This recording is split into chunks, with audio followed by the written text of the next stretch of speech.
So financially, things are actually worse now than they were even a few months ago. Fantastic news. So let's get into the details of what I mean by that.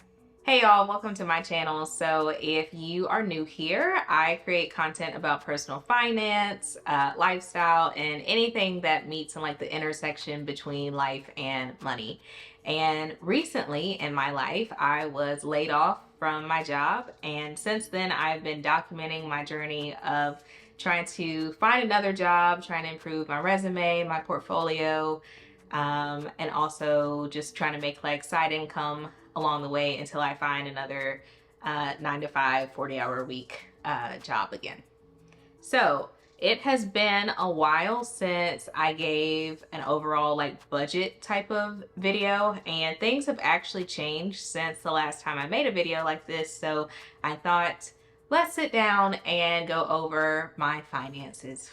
So okay, I guess first, so I made like a short a few months ago, and it did like a detailed outline of all of my expenses and my income. And it showed that at the end of the month, I was in the negative by $1,121. So I want to go line by line and see if or how any of these have changed, if I've added new things or taken things away. So that's what we're going to do today. Let's get started. So first, looking at my expenses. Number one is my mortgage. My mortgage has not changed. Thank God I have been able to pay my mortgage every single month, but the amount of my mortgage has not changed. So it is still $2,800 a month. So what has changed are my credit cards. So at the beginning of this year, I had 5 different credit cards actually. One of them, like the smallest one, was less than 1,000, and I was able to pay that card off before I got laid off. So I paid that off. But by the time I got laid off, I had 4 credit cards. And so I have a Citi credit card, the Bilt credit card, Amex, and Chase. So total, I was paying, hold on, I should have added this up before making the video. Hold on. Earlier this year, I was paying like $1,083 a month in like credit card payments to pay down my credit cards. So now things are different. So through the course of the last like few months, my YouTube channel has grown a lot. At the beginning of this year, I think I had like 11,000, 12,000, and right now I have right at like 40,000. So mainly because that one video went viral. But what happens with YouTubers, the more views you get, the more money you make off of your videos. So I have been able to I've been able to make money from all of my videos, from the AdSense money. So every time an ad shows, I get a very, very, very, very small amount of money, but the more views you have, the more that adds up. So I've been able to make money through ad revenue, which I'll talk about later in the video. And then I've also been able to bring in some sponsorships. And so when I get paid through the ad revenue or sponsorships, I've been doing a combination of things with that money. I have been saving it so that I can live off of it, and like partly doing that. And then the other part, I have been paying down my debt.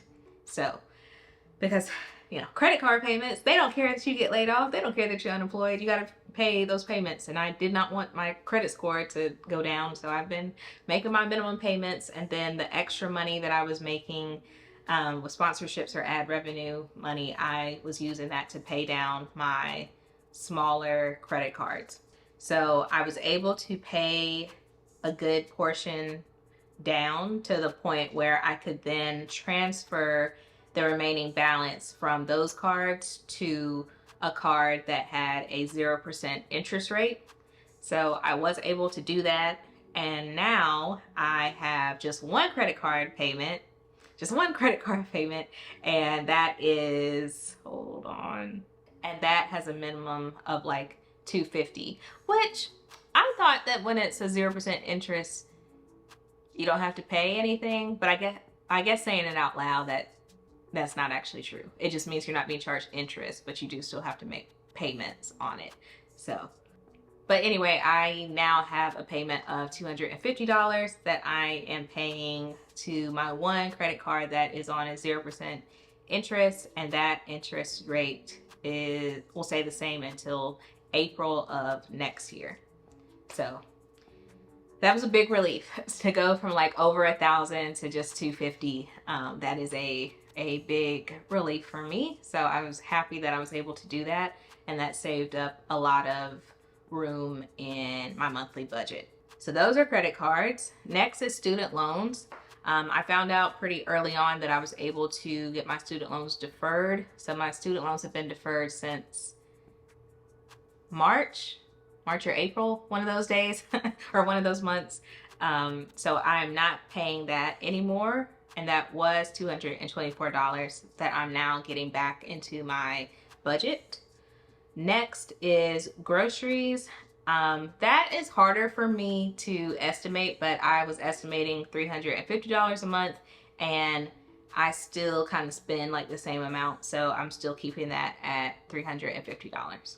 Next was my water. So these are like utilities, my water and energy. Water $60, energy $150. Those things do change month to month, but they usually hover around the same, or like an average per year type thing, or not per year, but throughout the year, it's an average of like $150 per month for energy, or an average of like $60 per month for the water bill. So that's what I have for those utilities. Next is working out. So my gym membership is $25 per month. There were a lot of people who said that I should give up paying for exercising, and I get that. At the same time, it's something that I really enjoy, so I haven't given it up. I think there's definitely like the physical benefits that come with working out, obviously, but it's also a lot of mental benefits for me, so I haven't wanted to give those things up. So I still have my gym membership, which is $25, and then I also go to a Pilates studio, and that is $100 a month. And up until recently, I was still paying for that myself, but it got to the point where really, like, after my unemployment benefits ended, spoiler alert. Yeah, we'll talk about that later in the video. But after my unemployment benefits ended, I was like, I can't do Pilates anymore. Like I just can't. So I was all prepared to give it up, and I was talking to someone, and I was telling them like, yeah, I tried to hold out for as long as I could, but I need that $100 back. So I'm going to have to give up the membership. And who I was talking to, they knew how much I enjoyed doing Pilates and what it meant to me. So they actually offered to pay for it for me. So I still have the membership, but I'm not paying right now. So thank you to those in my community who are looking out for me, and, you know, thank you for your help. I feel like I've struggled to ask for help in the past, and technically, like, even this, like, I didn't ask for help. I was just telling them like, yeah, I'm gonna have to give it up.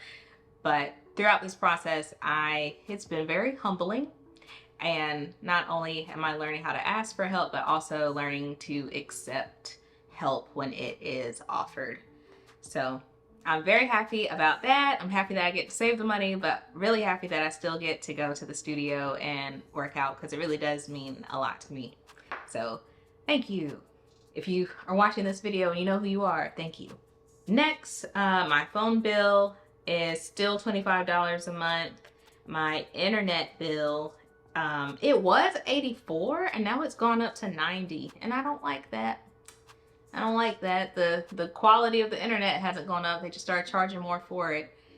Capitalism. Anyway, security. My security for the house is still $30 a month.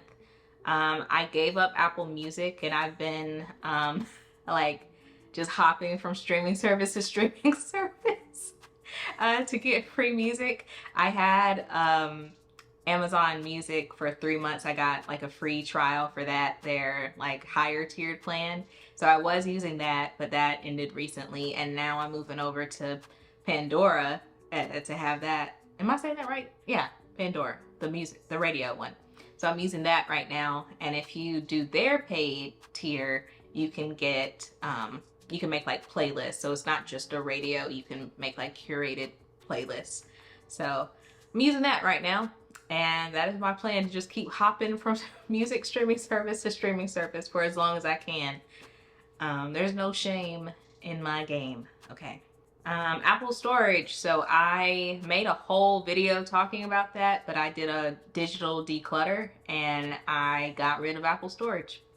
So that is $10 coming back to me. Epidemic Sound, that is a content creator type thing. It's where I can get royalty-free music.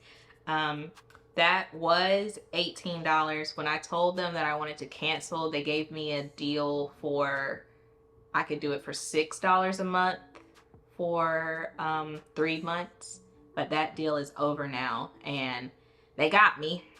Recently it renewed and it went back to like $18 and I was like, oh, I forgot when they were gonna charge me again. So they got me for this last month, but they will not get me next month. I will be canceling and finding some other alternative for royalty-free music. I know that YouTube has royalty-free music that I can use. I haven't used them for a long time. The last time I used them, I didn't really like the selection of songs or sounds that I could get, but maybe I should go back and look at them. So I'll either do that or find some other platform that I can use, or possibly just not have music in the background.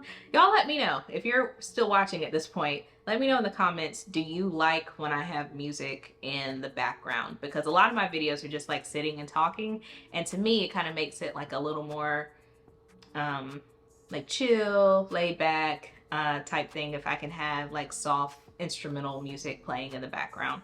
So y'all let me know if you think it's worth it to find a substitute for the royalty-free music, or if I should go without. Gas for my car, I put that at $50 the first time. I've upped that to $60. Again, that's an estimate. It's really hard for me to like control that because I got places that I gotta go. So I'm really just at the mercy of whatever they're charging for gas. But I feel like I have been driving a little more, so I upped it to $60. Toiletries, I said $75 and I've kept that the same. That's all the expenses that were on my budget previously, but I have added a new expense. So if you saw my video about healthcare, you know that I am now paying for my own health insurance, and I am paying $350 a month. I don't know how I feel about that. I mean, obviously I don't like it, but I'm still trying to debate, like, is it worth it for me to have this? I do like the peace of mind that comes with having health insurance, because no matter if you have a job or not, most Americans are just one health scare away from bankruptcy, people. If you don't know that, it's true. You're just one health scare away. So I like the idea of having health insurance, but that $350 is a lot. It is. But nonetheless, I'm currently paying for it. So total, my expenses have gone down. So the last time I did this budget, my total expenses for the month were $5,121. And now my total expenses are $4,290. So my expenses have gone down almost $1,000, which is great. I'm really happy about that. And yet, as I said at the beginning of the video, my situation is actually worse. So why is that? Well, let's go into the income side of my budget. So first thing is my virtual assistant job. So with my virtual assistant job, I handle all the emails and I write a weekly newsletter for a small business, and I get paid $300 a month for that. The way we price that is I do about 10 hours a month of work for the business, and so it's priced at like $30 an hour. So I'm really like on retainer pretty much for $300 a month, and that is still the same. So still $300. The next thing I listed was YouTube. So YouTube goes up and down. It really goes up and down. Some months I'll have a video that does really well and it brings in a lot of views, which brings in a lot more ad revenue. And then other months, my videos don't do as well. So it goes up and down a lot, but I'm still keeping $1,000 for the YouTube. Like, I feel like at this point I can pretty much expect to make like a minimum of $1,000 from the ad revenue from YouTube. There's definitely been months where it was more than that, thankfully. But since February of this year, it's never been less than $1,000. So I like budgeting on a like worst case scenario type thing. So I'm putting in my budget $1,000. I also had in my budget TikTok as a form of income. So again, like when I put the video on YouTube of me being laid off and I saw that that did well, I then shortened it and put it on TikTok, and it did well on there. I actually got even more views. I got like 1.6 million views on that one video, which was insane. But I could do a whole video just about that. But being paid on YouTube is very different from being paid on TikTok. So the way you get paid on TikTok, you want to be in like the creator rewards program. So once you have to have like 10,000 followers. I have 26,000 on TikTok. And then you also want, it's like a certain amount of views per month, and then you get accepted into the program. But once you are accepted, it's every video moving forward that you get paid. And YouTube is different. Like once you are monetized on YouTube, all of your videos are monetized. So it doesn't matter if you got monetized today, but you made a video a year ago. Once you get paid today, that video from a year ago, you can still start making money from it. TikTok is not like that. It doesn't matter if you have made 500 TikToks and that 501 video you get monetized. You don't make any money from those other 500. It's just the money, it's just the videos going forward that you'll start to make money from it. So that video on TikTok that went viral and I got 1.6 million views, guess how much money I made from it? Nothing. I made nothing. I did not make any money from that. And so moving forward, I started putting out more videos, and in order to make money, your videos have to be more than a minute long, and I think you also can't use like certain music. And so the videos after that, none of them performed anywhere near the way that other video did. I think the one after that has like 60 something thousand views, and then from there it just kept going down and down and down and down. So the latest video that I put out had like 4,000 views. And so TikTok is weird, where it's like you have to, not only do you need views, but you need qualifying views, and they don't start trying to figure out if the views do qualify until a video has like at least 10,000 views. So, and out of those 10,000 views, maybe only like 2,000 of them qualify. And that's what I'm saying. Like, if you want to be a content creator and you want to make money from it, from ads or whatever, YouTube. Because it ain't TikTok. TikTok is different. TikTok is hard. So I've actually like really slowed down, and I haven't made a TikTok in like months because it was just so discouraging. I made like 40 something dollars, but they don't pay you out until you make like $100. So I actually haven't received any of the money that I got from TikTok. So very long story, but before my past budget, I was estimating that I could make like $300 a month from TikTok. I was wrong. I was wrong. Maybe at some point in the future, but not today. So TikTok today is $0 for me. And my last source of income from my old budget was unemployment. That was $2,400 a month. But my unemployment benefits have run out. So that's gone now. That is gone now. But there is a little bit of good news. So in that past budget that I had, I didn't budget for sponsorships because I wasn't getting sponsorships at the time. But I have started getting sponsorships or brand deals from companies that reach out to me. And I'm at the point where I can include that in a budget. I feel like as long as I keep being consistent, I should keep getting offers from different brands who want to work with me. And again, that's harder to estimate as well, because I don't know how many brands will reach out to me and I don't know what their budgets are. But I am going to estimate that I can make another $1,000 a month from sponsorships, which all of that kind of blows my mind. Like, if I still had a job and I was making $1,000 a month from the ad revenue on YouTube and $1,000 a month from sponsorships, like, I would be ecstatic. I would be ecstatic. I would be so proud of myself, because I've had this YouTube channel since 2015 and I'm just now making money from it. So I would be so happy if I still had a job and had this like extra money coming in. So it's kind of like a bittersweet type thing where it's like, oh, I'm finally making money, but the money isn't enough. So life is interesting. It really is. So my total income right now is the virtual assistant job, the ad revenue from YouTube, and sponsorships. So adding all that up, that's a total of $2,300. So as a reminder, my current expenses are $4,290. My current income is $2,300, which means I am in the negative every month by $1,990.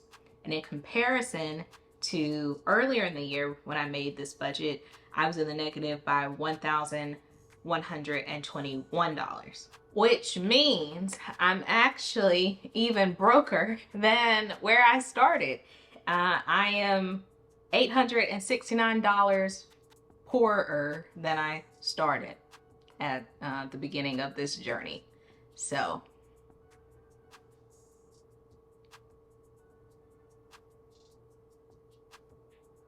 yeah. I don't know what to say. Yeah, like the situation is worse. It is getting worser. It's bad. Yeah. With the unemployment money or unemployment benefits being gone, that is a big hit to me. So what am I doing about that? I am applying for jobs, obviously.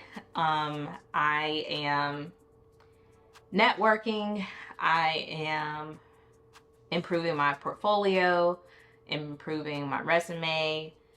I am also considering, not considering, when I find jobs that are outside of the career field that I'm most interested in, if it's something that I think I could do, I apply for it. I don't have as much faith in those type of jobs, just because even though I know it's a job that I could do, I don't have the resume to like back that up. So, I don't know. People who have gone through similar situations to me and you've had to switch to a different industry, work a different type of job for a few months or until you get hired at a job where that more aligns with your actual career field. Were you successful in that? And if you were, like, how long did it take you to get like a different type of job? I know that there have been people who have said like, oh, go and like work at a fast food restaurant or something like that. And I get what you're saying, but to me, YouTube is kind of like that. Like, YouTube is in a way like a part-time job for me because I am making money from it. And I think that it's kind of on par to what I would make if I did work at like a McDonald's or something like that, or a grocery store. And for me, I feel like there's, that working at like a fast food or a grocery store, and I'm not like talking down on those jobs, but those jobs are capped as far as like how much money you really can make. And YouTube has a lot of potential to bring in more money if my videos get enough views. Like, if I can figure out the algorithm and get more people to watch my views or watch my videos, then there's really like the sky's the limit when it comes to YouTube. So I'm conflicted because it's like the time that it would take me to work at a grocery store or fast food place, that's time that would take away from growing my YouTube channel. I don't know. I do still have savings. I am almost at the point where, like, I'm trying to think through. Like another 2 weeks, 2 to 4 weeks from now, I'm gonna have to start using my savings, which I'm very grateful that this whole time I haven't had to go into my savings. Between unemployment, YouTube, and sponsorships, I've been getting by without having to go into my savings, but it has reached a point where I will have to go into my savings pretty soon. So I don't want to have to use my savings, even though that's what savings are for. I don't want to have to do that, but obviously, like, I will. And yeah, if things continue to get worse before they get better, then yeah, obviously, like, I'll have to do different types of jobs that I may not want to have to do, because nobody's coming. Nobody is like, hey, I know you're going through a hard time and I know you're trying to find a new job. Let me just pay your mortgage for a month. Nobody's saying that. Not that anybody should. I don't think anybody should, nor am I expecting anyone to do that. I'm just saying that no help is coming. So if I don't do it, it's not going to get done. So that's where I'm at. So I know that if things continue to get worse before they get better, I will do what I gotta do to make sure everything gets paid. But that's where I'm at with things. I'm just hoping and praying that everything works out. I was having a conversation with my mom yesterday, actually, and she was like, you have to wait in your waiting season. And I was like, well, that sounds redundant. And she was like, well, the point is, like, during your waiting season, you have to learn how to wait, and you have to be comfortable with waiting, and you have to, like, just sit in it and be like, yes, I don't know what's going to happen. I have faith in God that things are going to turn around, but I have no idea when or how things are going to turn around. And you just have to kind of, like, sit in that uncomfortable place of, like, things are bad, but they're going to turn around at some point. I don't know when, but eventually they will. So perhaps, and I'm someone, like, I've talked about it a lot, like, I have anxiety. So I'm just thinking to myself, like, perhaps this is what I'm supposed to be learning in this season of life, how to be comfortable with being uncomfortable. I still haven't learned how, so I'm still trying to figure that out. But yeah, for now, I am okay, and I'm just trying to get creative about, like, what I can do to better my situation. And yeah, I'm just taking it step by step, day by day type of thing. And I try as best as I can to not worry about things, even though my brain is, like, naturally wired to worry and overthink. I'm trying really, really hard to combat that and just live in the moment and live day by day. So yes, I hope that this video was informative, educational, entertaining. I don't know. But if you are in a similar situation to myself, it can be, like, scary to sit down and do your budget, because a lot of times ignorance is bliss. But this is one of those things where you kind of have to push yourself to sit down and really look at the numbers, because even though it can be scary to see where you're actually at financially, there's a lot of power that comes with knowledge. And when you know the numbers that you're facing, then you can make better decisions to improve your situation moving forward. So I highly encourage everyone to have a budget, and to know what numbers you're dealing with, whether you are employed or not. But definitely, if you're not employed, you want to know how much, I call it like a runway. You want to know how much runway you have until, like, things get really, really bad. So I encourage everyone to have a budget. But I hope y'all have enjoyed this video. If you did, leave it a thumbs up. leave some comments down below. Share the video if you think anyone else would enjoy watching this. And make sure you're subscribed. I think a lot of y'all watch the videos, but you're not subscribed for some reason. So I can see like in my analytics, the amount of people who watch my videos who are subscribed versus not being subscribed. If you've been watching like 2 or 3 of my videos, like just go ahead and subscribe. Like it's not gonna hurt anything. But anyway, thank you for watching and I'll see you next time.